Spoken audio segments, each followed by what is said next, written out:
Peuple de Dieu, je suis votre frère, Bob Munanga, pasteur de l'église William Marion Branham Tabernacle. Je suis en République démocratique du Congo, RDC. Alors, je remercie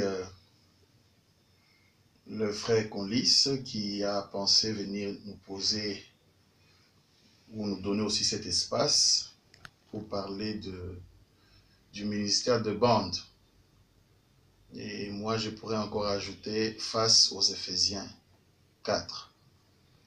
Je suivis avec beaucoup d'intérêt le pasteur Emmanuel Potoy, que je salue. J'ai aussi dernièrement suivi le précieux frère Carmel, que je salue aussi. Et je vous salue vous tous aussi qui me suivez.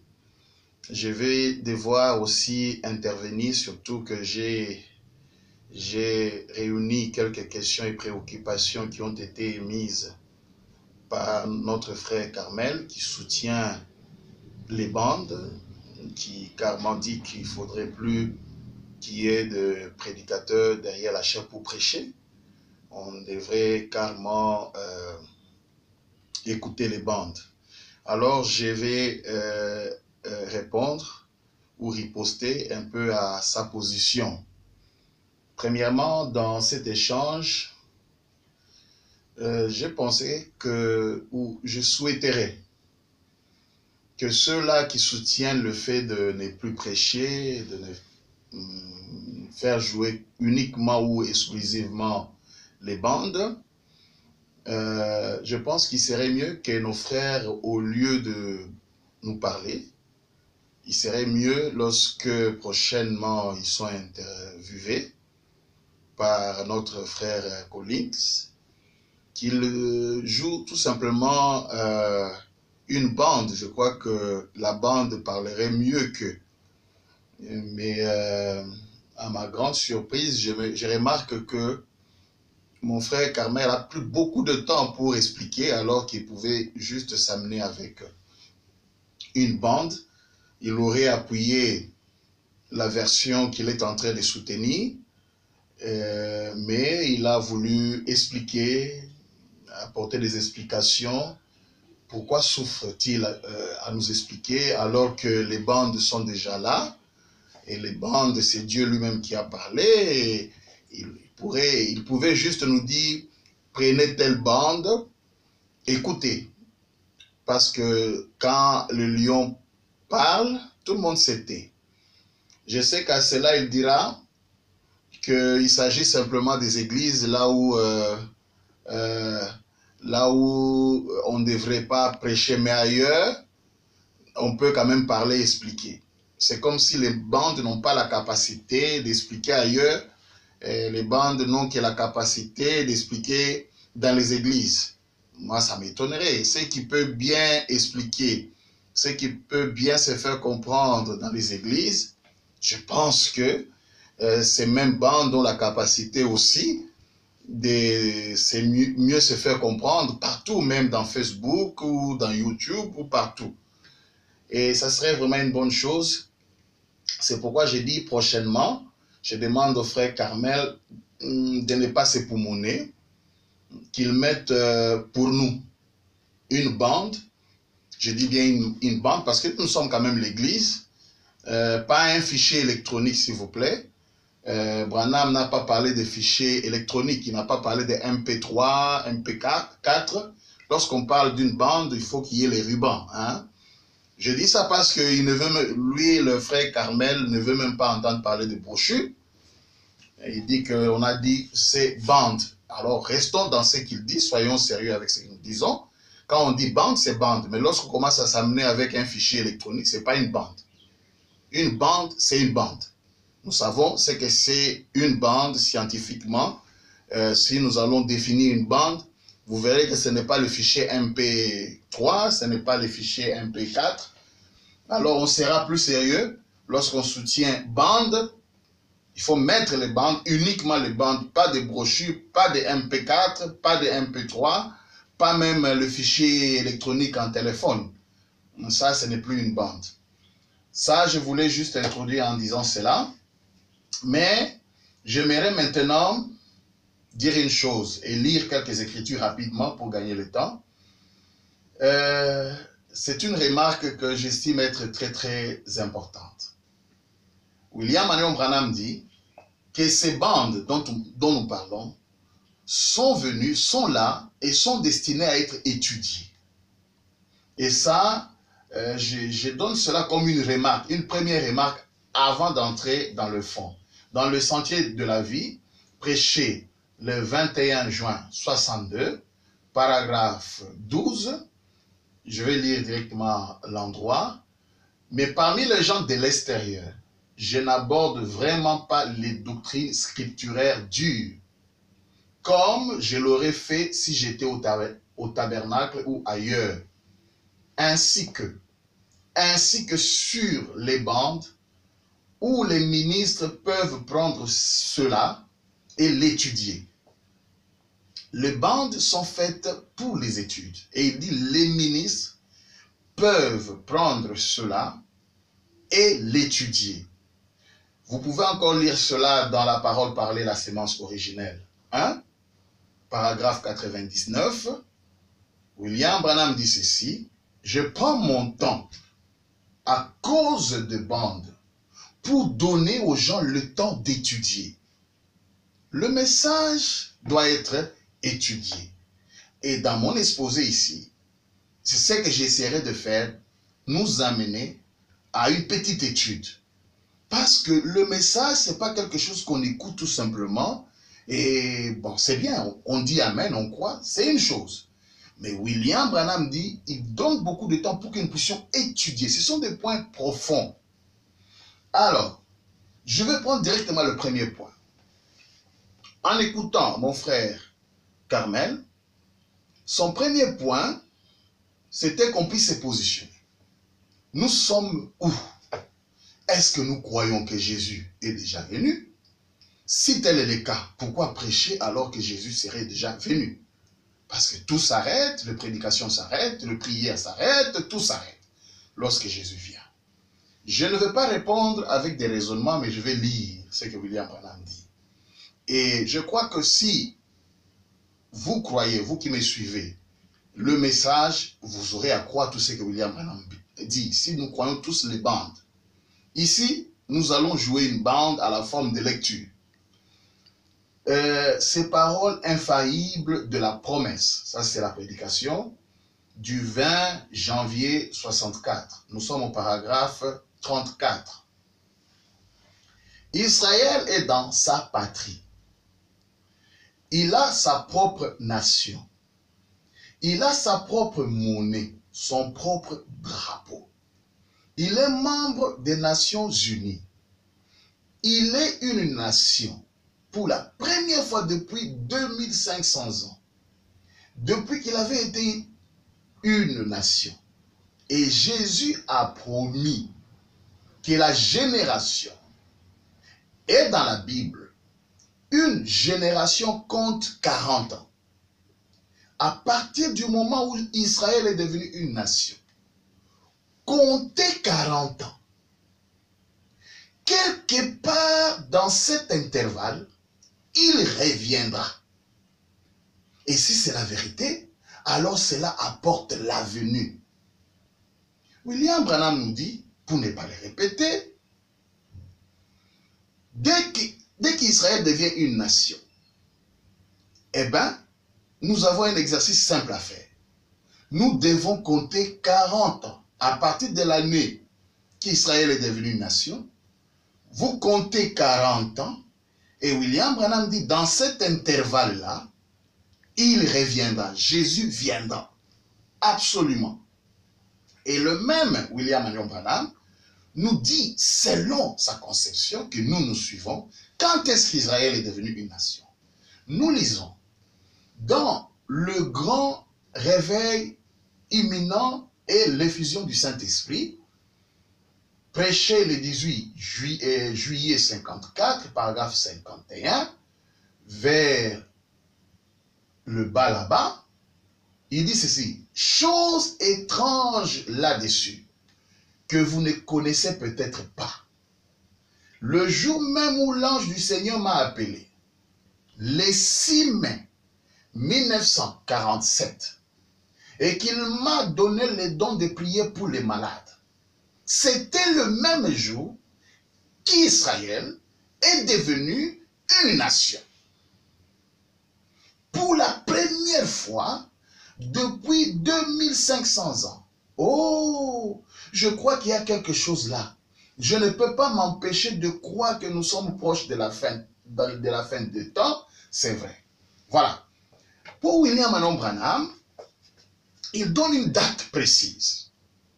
Il dit c'est le 6 mai 1947. Et la citation précédente, il dit, vous prenez cette date-là, dès qu'Israël est devenu une nation, vous comptez 40 ans. Si nous devons ajouter 40 ans à 47, je crois que nous sommes tous un peu forts en mathématiques, nous tombons à 87. William Branham dit, dans cet intervalle-là, Jésus revient. J'aimerais qu'on nous dise si nous sommes encore avant 87. Sinon, qu'allons-nous faire de ces citations que William Branham vient de donner? Quel que soit, qui que ce soit pourrait dire quoi que ce soit, mais je crois que William Branham demeure notre absolu. Que l'on comprenne ou que l'on ne comprenne pas, nous faisons les calculs que ce qu'il nous a dit de compter. Il nous a demandé de compter depuis qu'Israël est devenu une nation jusqu'à 40 ans. Il dit, il précise dans cet intervalle. Qu'est-ce qu'on va faire de ça? Je rentre encore dans une autre. Donc moi je crois ça. Comme nous sommes en 2020, je crois que c'est de l'histoire parce que sinon, nous serons obligés de taxer le message de Branham, un message rempli de fautes et d'erreurs. Pourtant, il n'y a pas de contradiction. La vérité est dans ces messages. C'est ce que moi je crois. Touchons maintenant. C'est pourquoi j'ai dit, le message est fait pour une étude. C'est pas juste se mettre là à écouter. C'est bien, on écoute. Parce qu'il y a la vertu et il y a des choses qui se passent. Les miraculeux s'accomplissent. Mais le message est fait pour être étudié. Parlant de l'éternité, écoutez ce que William Anon Branham dit. Non comment. Nous sommes dans la demeure future. Nous prenons le paragraphe 236. Et nous avons vécu tous ces types ici. Seulement, quand vous en arrivez au 8e, vous entrez dans l'éternité. Vous ne venez pas par des lois et des rituels et des ordres. Vous venez par prédestination. Amen. Frère Branham tape 3 fois dans ses mains. Voilà une vraie sainte convocation. Voyez, et nous sommes à la fin du 7e âge de l'Église. L'âge de l'Église, l'âge de la Pentecôte. Vous le voyez. Nous entrons dans cette sainte convocation. Nous entrons dans cette éternité réelle, authentique, où l'Église est appelée. Pas une station, à une dénomination, mais entrer dans l'éternité avec leur roi éternel. Voyez, on n'a pas ça du tout. Rien de tout ça, de jour et tout et de temps. Vous êtes passé dans l'éternité, d'où vous venez. Vous étiez là dès le départ. Voyez, sautons au paragraphe 239. Maintenant, dans Ephésiens 1:10, c'est appelé. Si vous prenez ça en note, là, Ephésiens 1:10, c'est appelé pas une dispensation, pas le 7e jour, c'est appelé la plénitude du temps. On en parlera en évoluant. La plénitude du temps. Et quand la plénitude du temps est arrivée, retenez et soulignez la plénitude du temps. Et quand le temps a été accompli, quand il n'y a plus de temps, là, vous entrez dans l'éternité. Une fois le 7e âge de l'Église terminé, et il est. Et il est. L'âge de Luther est terminé. L'âge méthodiste est terminé. L'âge pentecôtiste est terminé. Et maintenant, vous entrez dans quoi? Branham pose la question. Il répond, l'éternité. Plus de 7, plus de 3, plus rien d'autre. Vous lirez la suite. Branham précise que l'âge de la Odyssée, appelé encore l'âge pentecôtiste, est terminé. Et dès que c'est fini, pour William Marion Branham, le pouce entre dans l'éternité. Quelle éternité? Pas une photocopie d'éternité. Pas une copie d'éternité. Il dit une éternité réelle et authentique. Qu'allons-nous faire de cette écriture? Maintenant, après la Odyssée, le pouce est appelé dans l'éternité. Et l'église de la Odyssée a pris fin. L'église de la Odyssée, c'est aussi l'église pentecôtiste. C'est l'âge de la Odyssée égale l'âge pentecôtiste. Ça a pris fin. Et écoutez, après l'âge pentecôtiste, qu'est-ce qui arrive? Nous venons de voir. Nous entrons dans l'éternité. Mais lorsque nous lisons la 70e semaine de Daniel, William Branham dit ceci, au paragraphe 194. Maintenant, une déclaration saisissante. Excusez-moi. Si vous voulez la noter, écoutez bien, je vous en prie. C'est la dernière remarque que je veux faire, l'avant-dernière. Après celle-là, je n'ai qu'une toute petite chose à ajouter.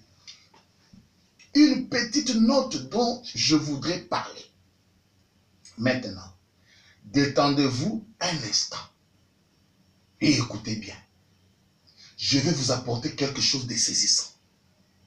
Dans la ligne de ce qu'on vient de dire, voyez, il n'y a même pas l'épaisseur d'une lame de rasoir entre la fin de cet âge et la venue de Christ. Vous voyez une lame de rasoir, je ne sais pas si j'en ai ici. Il n'y a pas d'épaisseur d'une lame de rasoir entre la fin de l'âge et dans demeure future. William Branham dit, et il est. L'âge de l'Odyssée est terminé, et il est. Il n'y a même pas d'épaisseur d'une lame de rasoir entre la fin de la Odyssée et la venue. Donc il n'y a pas un espace là, intervalle, donc la Odyssée est finie, mais on attend encore. Non, non. C'est la venue qui met fin à la Odyssée. Et cette venue propulse l'épouse dans l'éternité. Que l'on comprenne ou que l'on ne comprenne pas, on doit d'abord croire et étudier ce que cela veut dire. Vous voyez? Donc, après la Odyssée, regardez encore, il ajoute une chose. Après la Odyssée, William Branham dit que l'épouse va dans l'éternité. Le même William Branham dit que c'est le millénium qui commence. Le même William Branham dit que c'est l'âge de l'épouse. Lisons. Être conduit. Le 7 décembre 65. Paragraphe 140. Jésus n'a-t-il pas dit dans les derniers jours, Matthieu 24, 24, les deux seront si proches que cela séduirait même les gènes, les prédestinés, les élus, si c'était possible. Presque comme la chose réelle, voyez, ainsi dans les derniers jours. Or, voyez, c'est maintenant le temps du blé. On approche du temps de la moisson. Ceci n'est pas l'âge de Luther, ni celui de la Pentecôte. C'est l'âge de l'épouse. Vous lirez ça encore dans les événements modernes, il dit la même chose. Nous ne vivons pas dans l'âge pentecôtiste, nous vivons dans un autre âge. Vous voyez, nous ne vivons pas dans l'âge méthodiste, nous vivons dans un autre âge, nous vivons ici, en haut, dans l'âge de l'épouse. L'âge pentecôtiste est terminé, vous entrez dans l'éternité, mais en même temps, vous entrez dans l'enlèvement, parce que après la Odyssée, ce sont les 3 ans et demi de la soupée des noces. Vous entrez encore où? Dans l'âge de l'épouse, parce que dans ces carrefours de temps, pendant que l'épouse est enlevée, Élie et Moïse prêchent pour les Juifs. Au même moment, tout ça arrive au même moment après la venue. Vous devez voir Élie et Moïse en train de prêcher aux Juifs. On ne va pas entrer dans le mystère d'Élie et Moïse. Et au même moment, l'épouse est dans l'enlèvement avec la même incarnation d'Élie et Moïse. Et au même moment, nous sommes dans l'âge de l'épouse. Et au même moment, nous sommes dans l'éternité pour l'épouse. Mais attention, au même moment, il y a le voleur qui continue pour l'enfer. Donc, il y a ce qu'on appelle un chevauchement de temps, ce qu'on appelle un carrefour de temps, où les dimensions s'étreignent. Et c'est ce qui complique, où la vie et la mort viennent au même endroit. Et dans ces temps de chevauchement, l'épouse est dans un chevauchement entre l'éternité et les temps. On n'entrera pas là, ce n'est pas ça le sujet. Mais je voulais montrer que selon le message, et non selon Bonmulanga, la venue n'est pas à discuter. Si nous reconnaissons que William Branham est prophète et la bouche autorisée, et que Branham a dit que nous devons compter 40 ans à partir du moment où Israël est devenu une nation, et que dans cet intervalle de 40 ans, Jésus doit nécessairement venir, il n'y a pas de discussion. Si William Branham dit que l'âge de l'église de Pentecôte est terminé, nous entrons dans l'éternité, on ne peut pas discuter. Il nous reste seulement à comprendre. Maintenant, la question demeure de mon frère. Mais comment Jésus vient, on continue à prêcher ou à parler de la parole ou à prier? Déjà, j'ai donné une première réponse. J'ai donné une première réponse en parlant du chevauchement du temps. Il y a un temps qui chevauche où l'éternité et le temps chevauchent jusqu'à ce que le temps va totalement disparaître et l'éternité restera. C'est là où on dit que l'enfer et le ciel, William Branham dit l'enfer peut vivre, continuer. Il dit même des millions d'années et jusqu'à ce que ça va disparaître.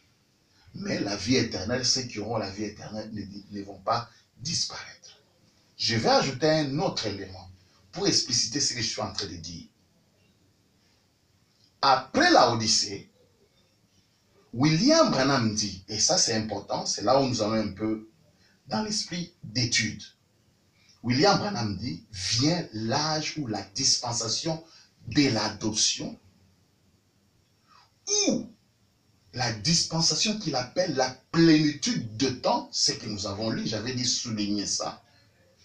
La dispensation qu'il appelle encore du placement, de l'ordre. Maintenant, il y a à peu près 6 dispensations.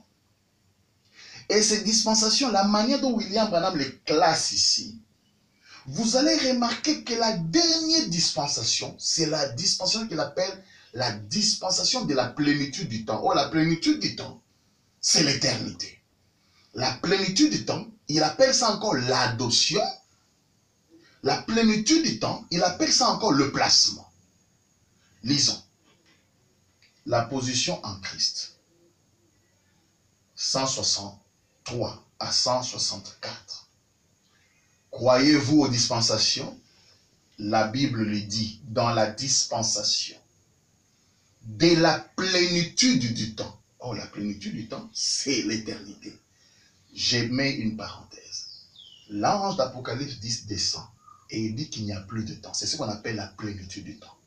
Lorsqu'on parle de la plénitude du temps, on voit Apocalypse 10 avec l'arc-en-ciel. Il dit qu'il n'y a plus de temps. C'est pourquoi William Branham dit, quand l'ange descend, il n'y a plus de temps. On entre dans quoi? Dans l'éternité. Parce qu'il jure qu'il n'y aura plus de temps. Le temps prend fin, on entre, on est propulsé pour l'épouse dans l'éternité réelle. Et pour les autres, ils continuent aussi leur chemin dans ces carrefours de temps. Maintenant, écoutez. Il y a des dispensations. Croyez-vous aux dispensations? Dans la dispensation de la plénitude de temps. La plénitude de temps, qu'est-ce que c'est? Il y a eu la dispensation de, il y a eu la dispensation de la loi mosaïque. Ça, c'est une première dispensation. Il y a eu la dispensation de Jean-Baptiste. Ça, c'est une deuxième que Branham, la bouche autorisée, nous donne. Il y a eu la dispensation de Christ. Il y a eu la dispensation de l'organisation des églises. Il y a eu la dispensation de l'effusion du Saint-Esprit. Vous comprenez, là nous sommes déjà dans l'âge pentecôtiste. Maintenant, il y a la dispensation de l'adoption. C'est que le monde attend. C'est après quoi il soupire. Et lorsque le temps sera accompli, dans la dispensation de la plénitude du temps. Cette plénitude du temps, qu'est-ce que c'est? Quand le mort ressuscite. Regardez que la dispensation de l'adoption arrive au temps de la résurrection des morts. Allons-y. Quand la maladie cesse, mais c'est une dispensation. Quand toute la terre cesse de soupirer, la plénitude de la dispensation du temps. Regardez bien ceci. On va continuer la lecture. Il a cité 6 dispensations. Dispensation mosaïque, dispensation de Jean-Baptiste, dispensation de Christ, ça c'est Jésus. Il y a eu la dispensation des organisations, les semences dénominationnelles sont venues. Il y a la dispensation maintenant du Saint-Esprit. Et la fin de toutes les dispensations, il appelle ça la dispensation de l'adoption. La dispensation de la plénitude du temps. Et c'est dans cette dispensation qu'il y a la résurrection des morts. C'est quand même curieux. C'est quand même curieux. Mais essayons d'étudier la chose rapidement. On n'a pas le temps. C'est une émission qui a un temps limite. Essayons d'étudier un peu ça. Nous voyons les 6 dispensations. Et la dernière, bizarrement, c'est la 6e. Et cette 6e nous amène dans la plénitude du temps. Et parlant de la plénitude du temps, on est déjà en Apocalypse 10.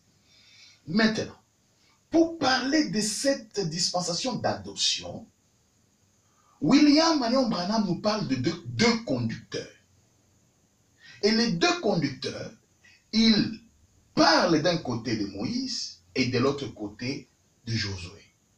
Moïse a conduit le peuple hébreu de l'Égypte dans le désert, mais il n'a jamais introduit ce peuple dans la terre promise.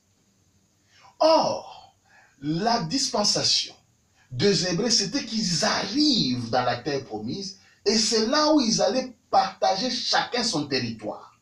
Manassé devait avoir sa portion, Éphraïm devait avoir sa portion. C'est ce qu'on appelle le placement, c'est ce qu'on appelle l'adoption. On n'est pas adopté en l'air, on est adopté dans une position. Maintenant, nous allons voir, dans notre temps, on est adopté en quoi? Regardez, lisons d'abord.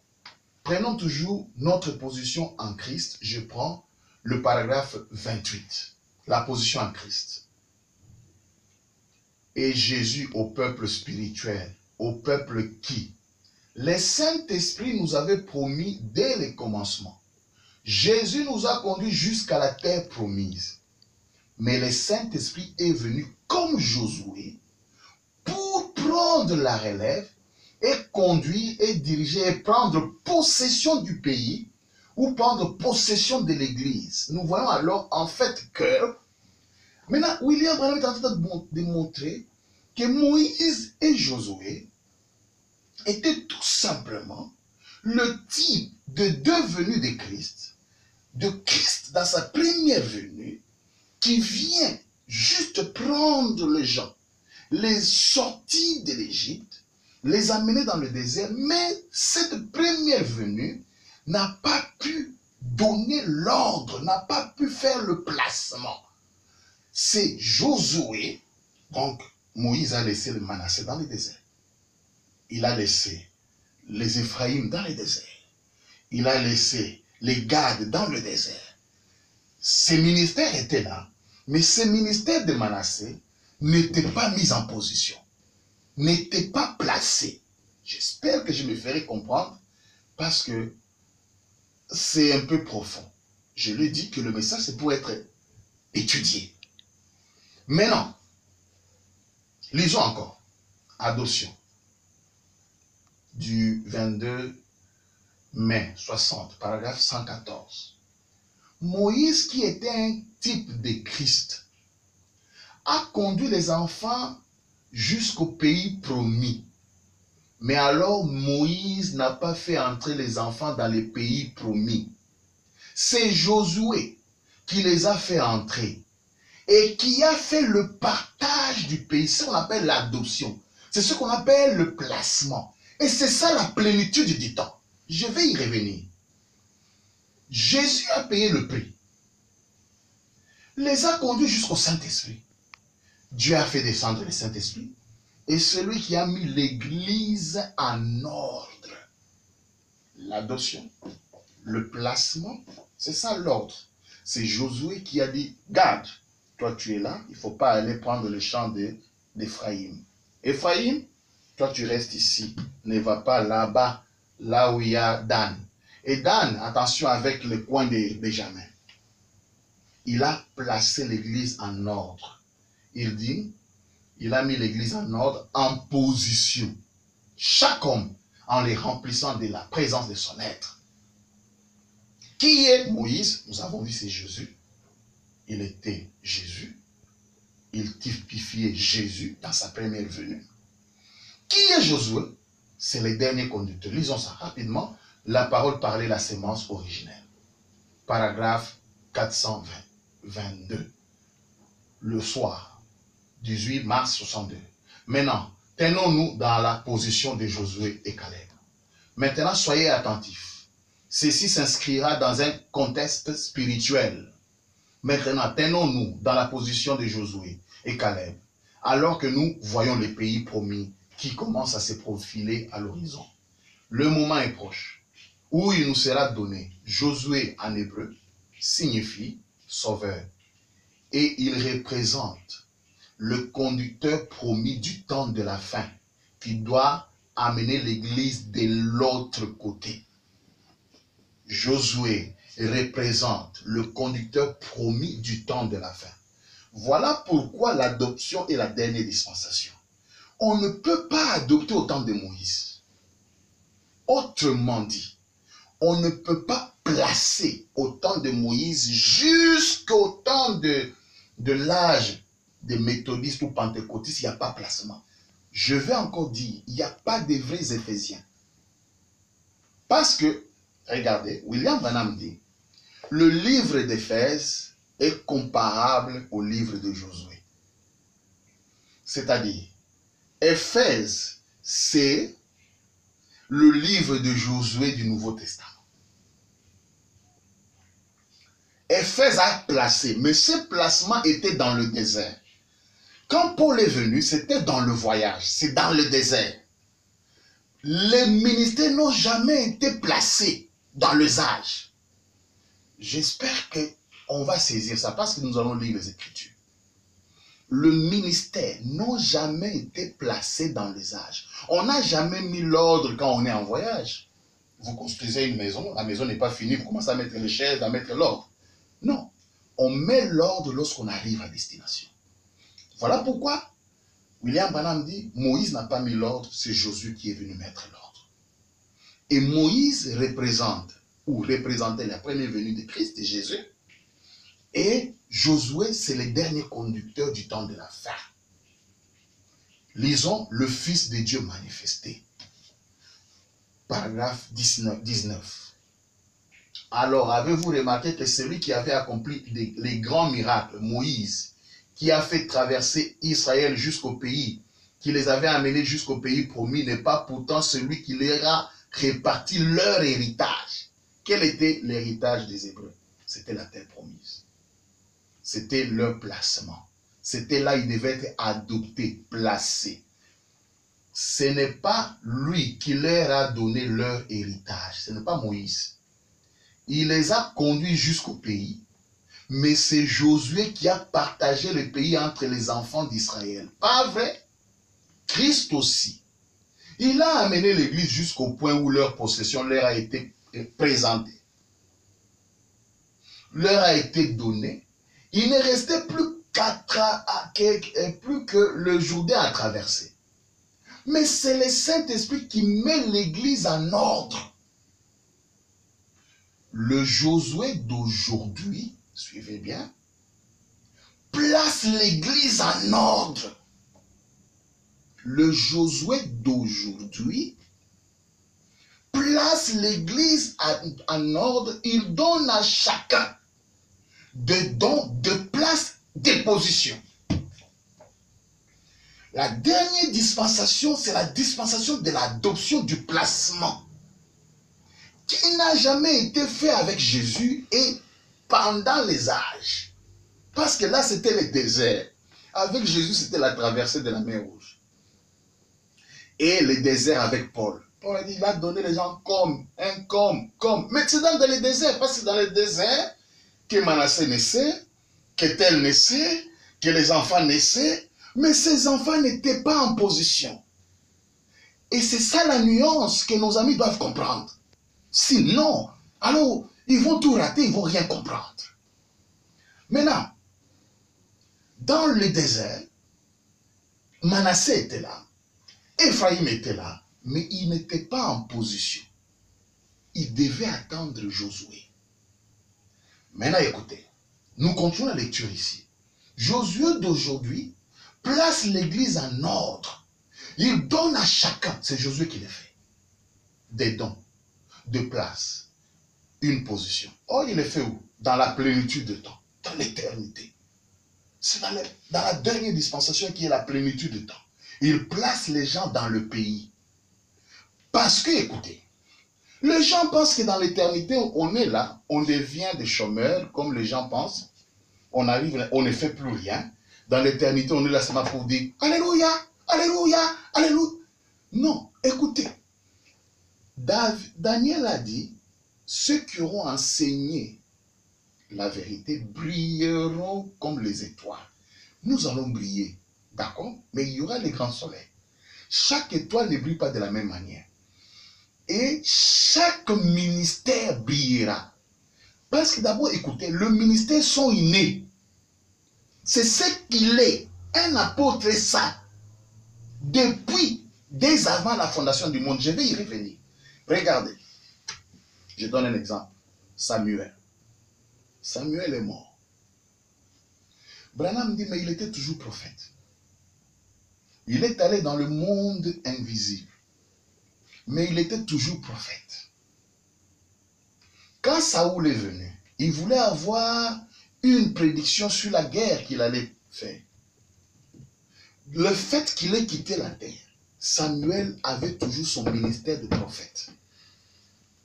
Il est allé voir, Saoul est allé voir une sorcière dans l'or.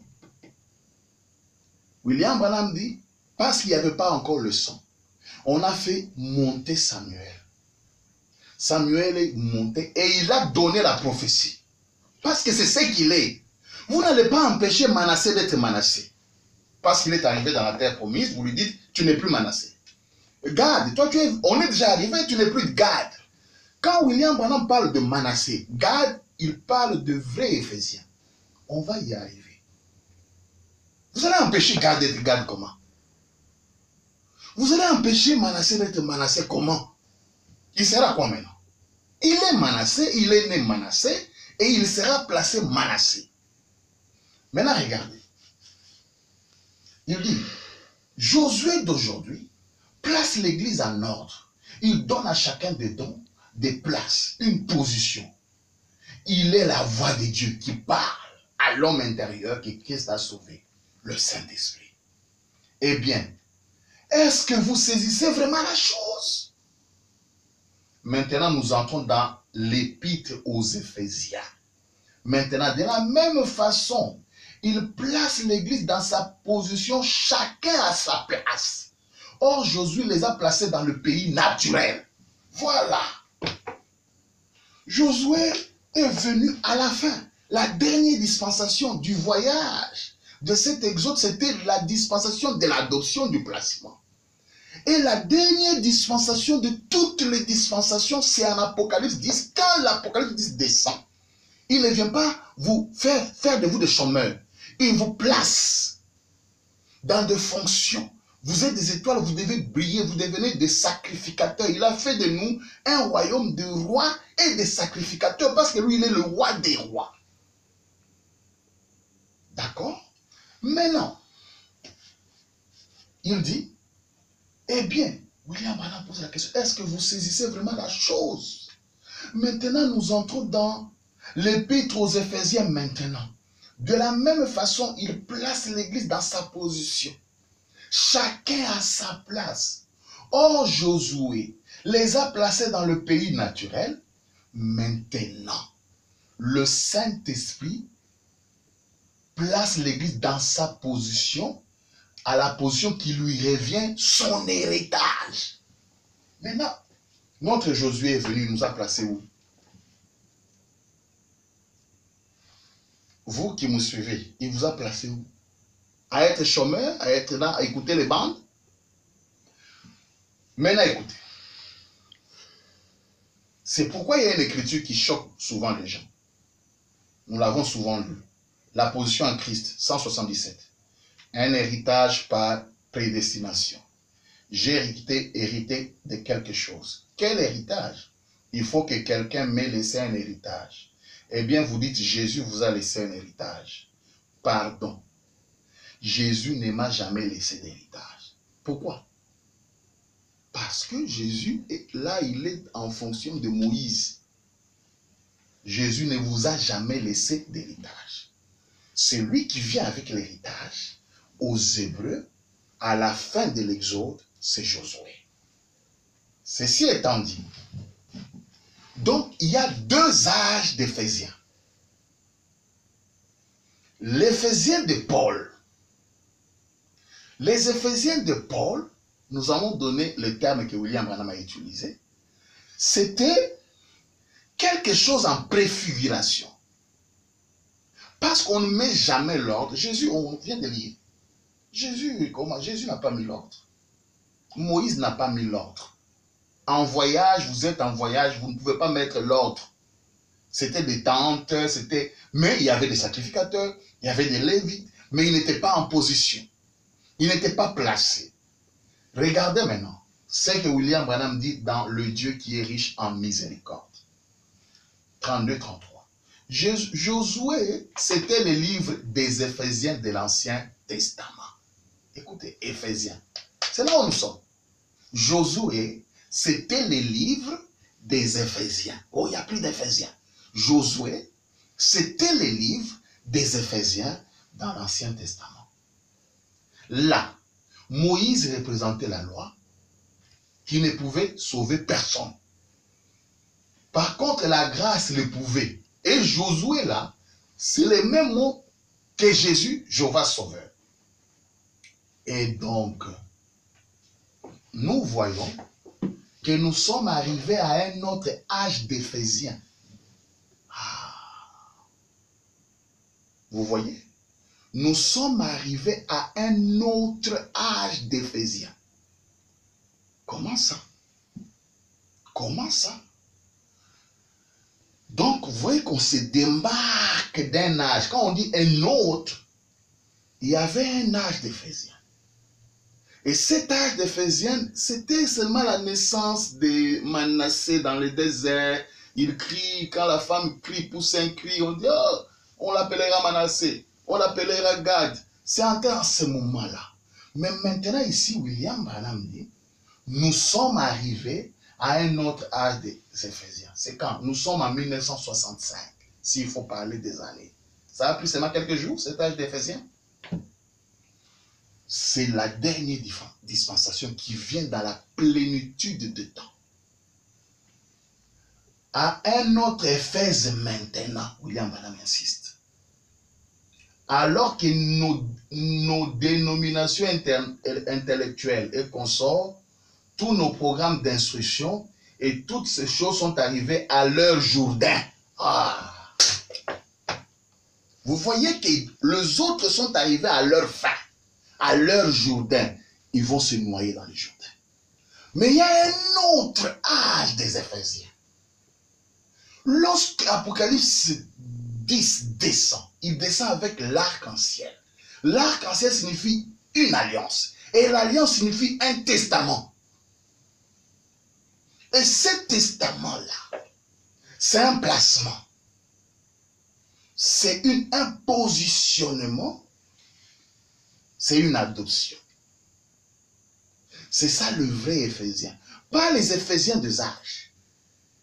Il faut bien faire la distinction. C'est pourquoi je vais insister ici. Nous voyons que nous sommes arrivés à un autre âge d'Éphésiens. S'il y a un autre, il y avait un premier.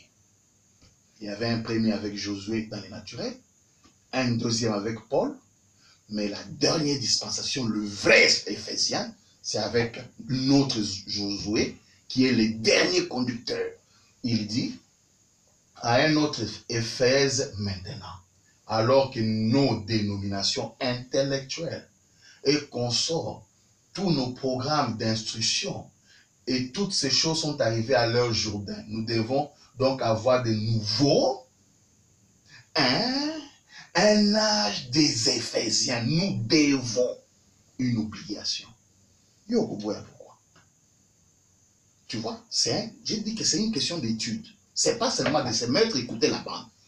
William Branham dit, les ministres prendront ça, ils vont s'asseoir et étudier.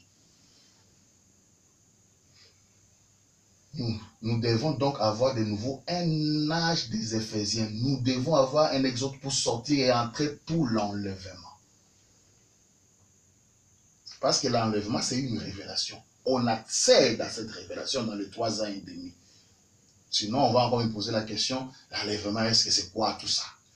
L'enlèvement, c'est dans les 3 ans et demi. L'Église est enlevée rien que pour 3 ans et demi et descend pour entrer dans le millénium.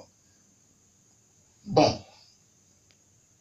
Maintenant, les autres Éphésiens, William Branham, en parlant de l'adoption des enfants, en parlant de l'adoption dans des familles, où il dit que le Saint-Esprit était en train de gérer des enfants et voyait quel enfant travaillait bien, il a débouché sur les Éphésiens 4. Qu'est-ce qu'il dit dans une vie cachée? Au paragraphe 22, il parle de l'adoption, comment on devait prendre un fils obéissant, l'amener sur la montagne. Et au paragraphe 23 maintenant, il commence, il dit maintenant, lorsque cet enfant devenait adulte, et qu'il était donc prêt pour son adoption, et qu'il avait prouvé par les tuteurs, ayant fait son rapport au père, comme quoi les garçons étaient dignes d'adoption, on l'amenait dans un lieu public, et là on le revêtait d'une robe, une robe d'honneur, peut-être de pourpre ou d'une autre couleur royale, et on le plaçait là, et toute la ville, tous les gens des alentours voyaient le père adopter son propre fils dans la famille. Et donc, quand on l'adoptait en famille, il était déjà un fils, un enfant, un héritier par la grâce, mais on le plaçait. Écoutez très bien, il était déjà un enfant. C'est ça les Éphésiens des âges. Ils étaient là, mais ils n'ont jamais été placés. Écoutez, vous comprenez cela? Maintenant, après qu'il ait été placé en famille, qu'on lui a attribué sa position, Alors le nom de ces garçons sur un chèque était aussi valable que celui de son père sur le chèque. Maintenant, je crois que c'est en ce temps-là que l'Église est arrivée aujourd'hui. Suivez maintenant. Et que le prochain grand mouvement dans l'Église, c'est que Dieu, après que nous avons eu les fausses alarmes, après que nous ayons eu les fausses alarmes, mais maintenant Dieu placera dans son Église de manière correcte des apôtres, des prophètes, des docteurs, des évangélistes, pas des gens faits un peu sortis des séminaires, faits des mains d'hommes, mais Dieu fera le placement dans l'Église. Toujours, ici nous sommes en 55, Dieu fera le placement dans l'Église. Selon le choix de Dieu, selon que le Saint-Esprit a instruit cette Église et l'a élevée, et là Dieu adoptera. Écoutez, ici nous sommes maintenant dans l'adoption. On a eu des apôtres, mais ces apôtres n'ont jamais été adoptés. On a eu des docteurs pendant les âges. On a eu tout ce qu'on a eu. Mais quand la plénitude du temps vient, la dernière dispensation de l'adoption vient, Josué se présente. Il dit maintenant, tout ce qu'on a eu, c'était des fausses alarmes.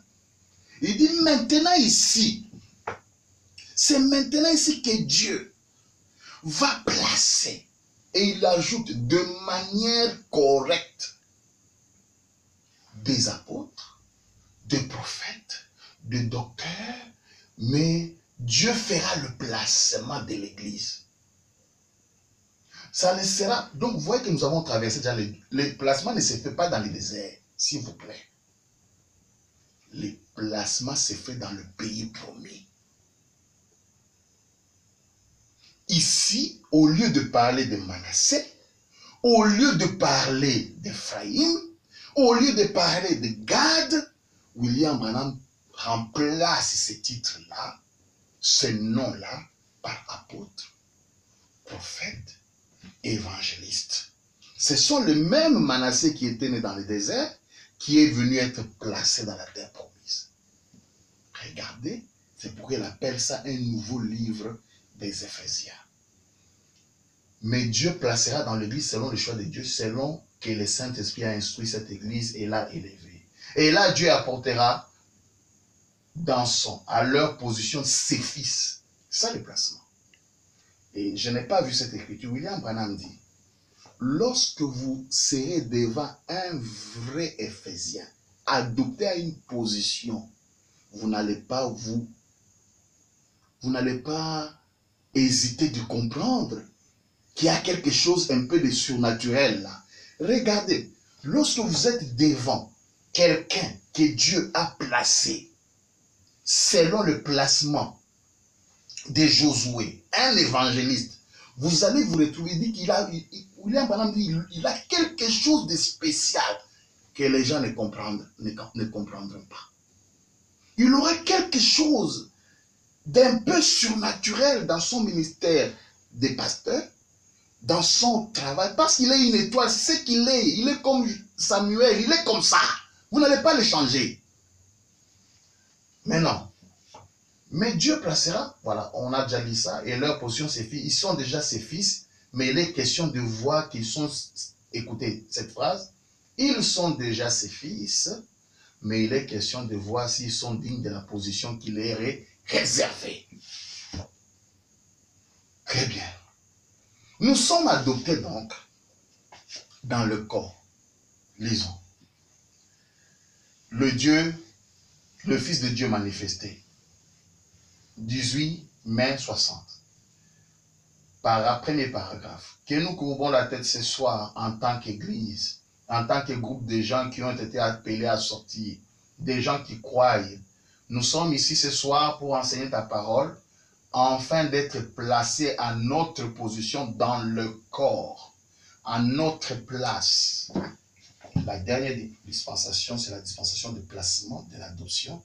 Ici, il prie. Écoutez le titre de la prédication, le Fils de Dieu manifesté. La création, je ne sais pas si vous pouvez faire le mariage et tout ça.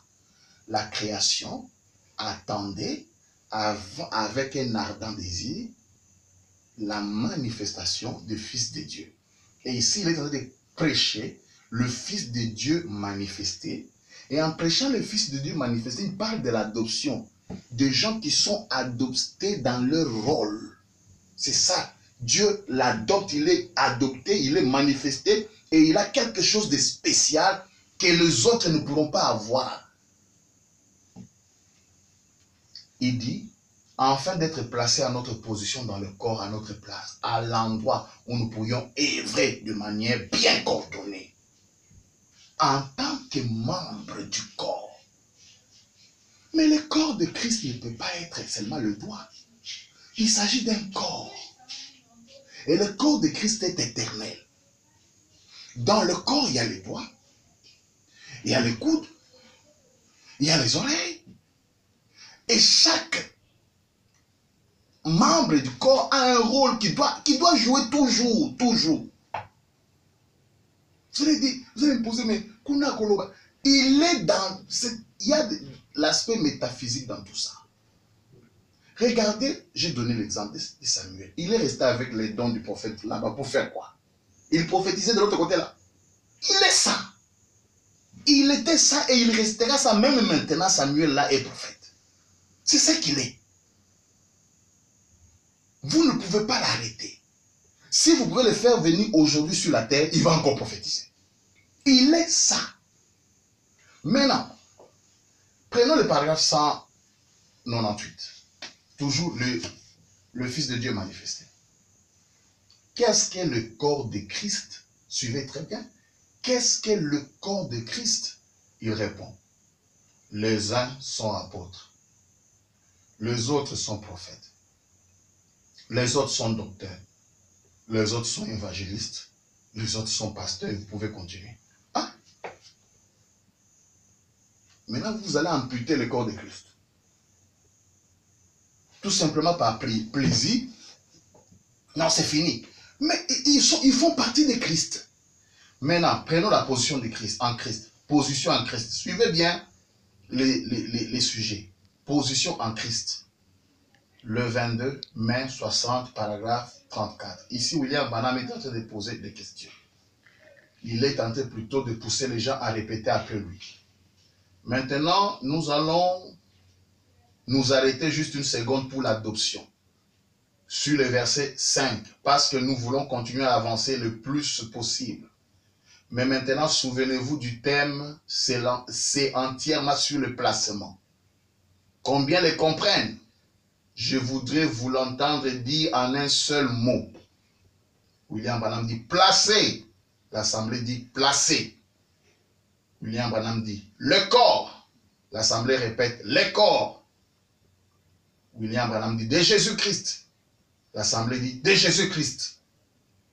William Branham dit dans sa position. L'assemblée répond dans sa position. En Christ. L'assemblée dit en Christ. Ou c'est le Saint-Esprit. Ou c'est le Saint-Esprit. Il dit qui nous conduit. Il répète, l'église répète, qui nous conduit. William Branham a dit, et voilà, maintenant nous y sommes.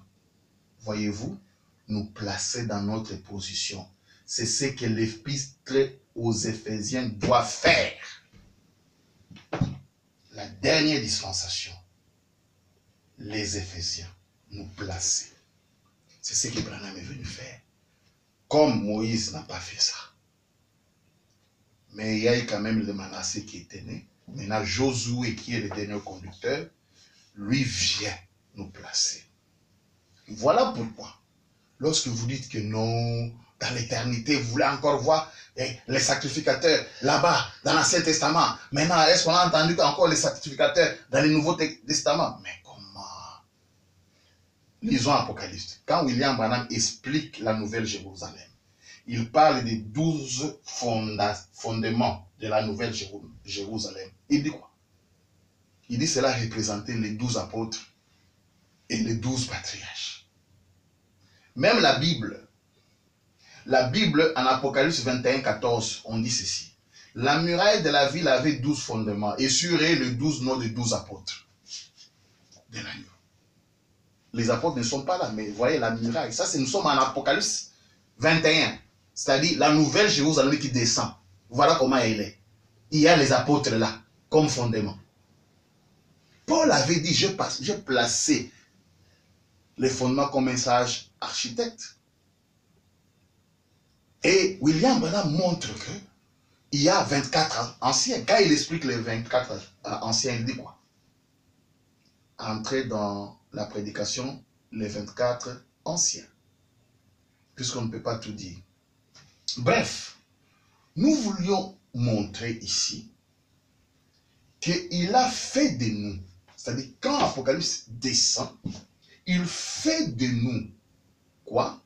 Sacrificateurs et rois. Et place chacun de nous en position. En position, c'est pour faire quoi? Manifester, nous sommes des arbres, produire ce que nous sommes. Manifester ce que nous sommes. À l'éternité, on va causer. À l'éternité, on ne sera pas des chômeurs. On va causer, on va parler de la parole, on va parler. Et notre nature, lorsque nous sommes dans cette dimension, dans le chevauchement du temps, dans cette dimension du temps, nous continuons, parce qu'il y a un chevauchement de temps, nous continuons à parler, à expliquer ce que quelqu'un a compris, à exhorter. Les docteurs sont toujours là, ils doivent enseigner. Même Joseph Marion Branham, quoi qu'il y a toujours les Éphésiens, vous allez demander à un docteur qui doit enseigner, vous reconnaissez qu'il est docteur, mais pour vous, le travail d'un docteur, c'est appuyer les boutons. C'est ça, un docteur. Et si on croit les choses de manière littérale, on dit comme il est venu, c'est fini.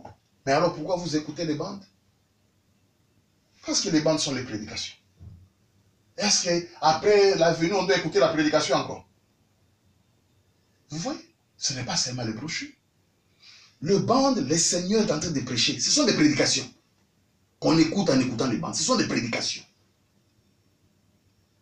Et dans toutes ces bandes, vous ne verrez pas une bande où il dit, bon, écoutez, Jésus est déjà venu, c'est fini. Il a dit, il y aura des gens qui auront la compréhension spirituelle des choses qu'il a essayé de dire sans les dire ouvertement. Des gens qui doivent comprendre. C'est ça le principe. Mais non, moi je ne condamne pas ceux qui écoutent les bandes. Je ne veux pas les traiter des hommes d'affaires. Parce que ils peuvent avoir commencé à faire certaines affaires eux-mêmes. Ils ont échoué dans les affaires. Ils vont là-bas, ils font les affaires. Maintenant, il ne faut pas traiter les autres les hommes d'affaires. Tout simplement parce qu'ils prennent les dîmes et les offrandes. Il ne faut pas le faire. S'il faut venir même parler des dîmes et les offrandes, on en parlera. Vous voyez? Alors, chacun, lorsque on a été par exemple déçu par un pasteur, on a des problèmes, on a essayé encore un autre pasteur, on est allé appeler un autre pasteur, ça n'a pas marché, on s'est embrouillé, et puis on s'est dit, bon, moi je crois que la révélation c'est écouter les bandes, c'est bon, moi je vais appuyer cela. Mais il ne faut pas traiter les autres des hommes d'affaires. Parce que les autres ne sont pas dans le ministère pour avoir l'argent. C'est ça, et c'est ça les mauvais côtés. Donc, ceux qui écoutent les bandes, c'est bon. Ceux qui pensent qu'ils ne peuvent pas être éclairés par une personne qui peut être un Éphésien du dernier jour, c'est bon qu'il aille de l'avant. Mais ceux qui se disent que nous avons besoin d'écouter, comme le Nick, je vais dire c'était qui là? Oui, le lecteur là, que Philippe est allé voir dans le désert, on l'appelait le Nick éthiopien, je crois. Il lisait, ou peut-être il écoutait une bande, il lisait. Et le Saint-Esprit a pris Philippe. Pourquoi le Saint-Esprit n'est pas descendu dans la bande là où... Mais on a pris Philippe. Il est allé, il lui pose la question, est-ce que tu comprends ce que tu lis? Il lisait. Et quelque part, William Branham dit, vous pouvez lire un sermon. Vous pouvez, à moins que vous écoutiez la personne, une personne vous en parler, vous ne comprendrez rien. La plupart de mes frères qui sont dans cette doctrine, que je ne condamne pas, je trouve c'est bien parce que c'est la voie du Seigneur, la plupart d'entre eux ont été gagnés par ces Éphésiens qu'on veut traiter aujourd'hui des hommes d'affaires. Et ce n'est pas correct. Voilà, j'ai parlé rapidement, je n'ai pas classé les choses comme il se devait, mais je suis aussi prêt à débattre, à échanger sur le sujet. Et encore une fois, je remercie le frère Conlis qui est venu me donner cette occasion. Je parlais tel que je le fais. Et si quelque part j'ai froissé les sensibilités d'une personne, je présente ici aussi mes excuses. Tout ce que nous essayons de chercher ici, c'est trouver la vérité. Que le Seigneur donc vous bénisse. Shalom.